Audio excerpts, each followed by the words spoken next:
Hello and welcome. Today, we're going to tackle one of the most intimidating things in any business, the R&D budget. Our goal is to transform it from just a scary page of numbers into a real, powerful blueprint for the future.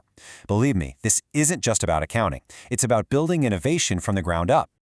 And that really brings us to the big question, right? How in the world do you assign a dollar value to an idea that doesn't even exist yet?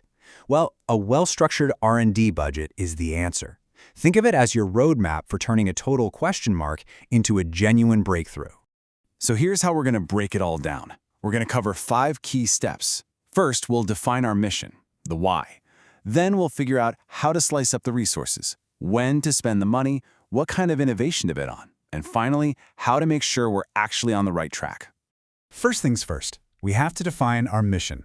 Before a single dollar gets allocated, you absolutely need a North Star. What is the ultimate goal here? It all has to start with why.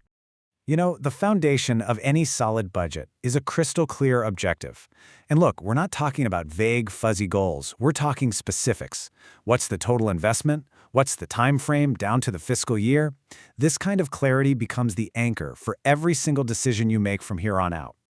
Okay, so once we have our total number, our mission, what's next?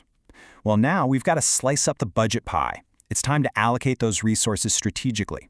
And this is a really important mindset shift. An R&D budget isn't just one giant lump sum you throw at a problem. No way. It's a carefully curated portfolio of investments. Each piece has its own distinct purpose, and they all work together to drive your overall strategy forward.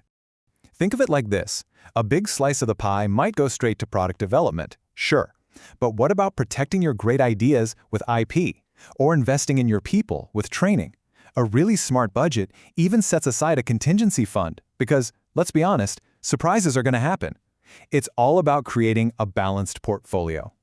So here we can see the whole spectrum of where that money can go. A truly comprehensive budget thinks about everything, optimizing your internal processes, building partnerships, and of course, the real-world costs of prototyping and testing. Every single one of these is a critical piece of the puzzle. All right, on to our third section. Timing your investments. This is huge. It's not just about what you spend on, but when you spend it. You definitely don't release the entire budget on day one. And this timeline breaks it down perfectly. Funding is given out in phases, and it's tied directly to key milestones. So phase 1 might get a smaller amount for initial research. Then as the project proves itself, more money gets unlocked for prototyping, then development, and finally you get the big push for launch.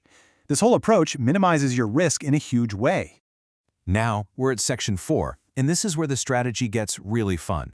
We're talking about betting on different types of innovation. It's not just how much you spend, it's how you spend it. Your budget has to balance 2 key approaches. On one side, you've got incremental innovation. These are your safer bets, the ones that improve what you already do. On the other hand, you have disruptive innovation. These are the high-risk, high-reward moonshots that could create brand new markets. A really smart budget makes room for both. And finally, we get to maybe the most critical step of all, keeping the budget on track. I mean, let's face it, a budget is totally useless if you just set it and forget it. It has to be a living document that you're constantly monitoring. A brilliant strategy means absolutely nothing without brilliant execution. So how do we measure that? Well, we do it by keeping a close eye on a few key numbers. Let's start with our first key metric, R&D spend as a percentage of revenue. A common target is right around 15%. So why that number? Well, it basically acts as a governor, making sure you're investing enough to stay competitive without putting the company's overall financial health at risk. It's all about sustainable innovation. Next up is the ultimate question, are our bets actually paying off? We measure that with return on investment, or ROI. A target of 25% sets a very clear goal. It means for every dollar we put into an idea, we need to see $1.25 back in return. This is the metric that holds innovation accountable. And our final key performance indicator is the budget utilization rate. A target of 95% is kind of the sweet spot. If it's too low, your projects might be stalling. But if it's too high, you might be creating financial risk. This number tells you if your plan is actually lining up with reality. So this right here, this is your mission control. A dashboard like this lets you see everything in a single glance.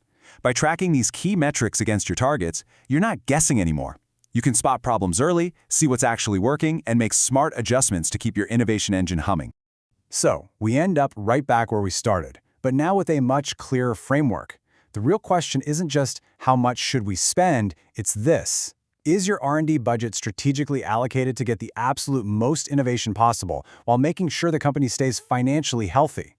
That's the balance that turns a budget from a simple spreadsheet into a true engine for growth.